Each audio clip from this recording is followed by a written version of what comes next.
Welcome back to my channel লালপরীতে। লালপরীর বাসায় সবাইকে স্বাগত। এটা আমার বিয়ের গাছ কৌটো, 4 বছর প্রায় পড়েই আছে।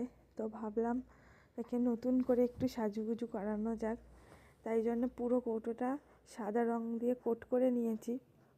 নেওয়ার পরে পেটটা হলুদ করেছি, আর মাথার দিকটা আর একদম গোড়ার দিকটা লাল রং করেছি।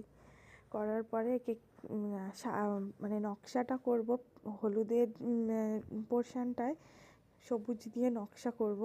আসলে আমি তো একদম নতুন, আমার ভয়েস ওভারটাও খুব ভালো হচ্ছে না, আর কাজও নতুন শিখছি। পারি টুকটাক, কিন্তু তবুও মানে বুঝতেই পারছেন একদম নতুন যেহেতু। চেষ্টা করছি, আমার সাথে আপনারাও চেষ্টা করুন যারা একেবারে পারেন না। আমার এই ভুলভাল কাজ দেখে যদি ইন্সপায়ার হয়ে একটু একটুও কিছু শিখতে পারেন, এতেই আমি খুশি। তো এই যে সবুজ দিয়ে নকশা করার চেষ্টা করছি, ওপরে একরকম একটু ফুলের মোটিভ কিছু রাখার চেষ্টা করলাম, আর নিচটা একটু কলকা ট্রাই করলাম।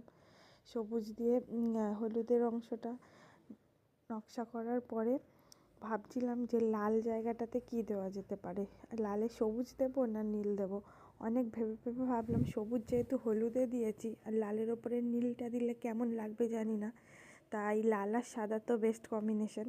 ওই জন্য ভাবলাম সাদা দিয়েই আবার নকশাটা করা যাক।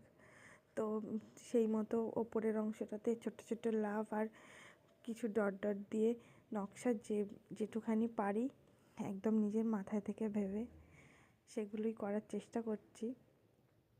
তো ফাইনাল লুকটা দেখে আপনারা জানাবেন কেমন হয়েছে। একদম কাঁচা হাতের কাজ, তবে দেখে মনে হচ্ছে না যে খুব খারাপ হয়েছে। প্লিজ আপনারা সবাই কমেন্ট করে জানাবেন আমার কাজ আপনাদের কেমন লাগছে। একটা লাইক করবেন, কমেন্ট করবেন, সাবস্ক্রাইব করবেন। Final look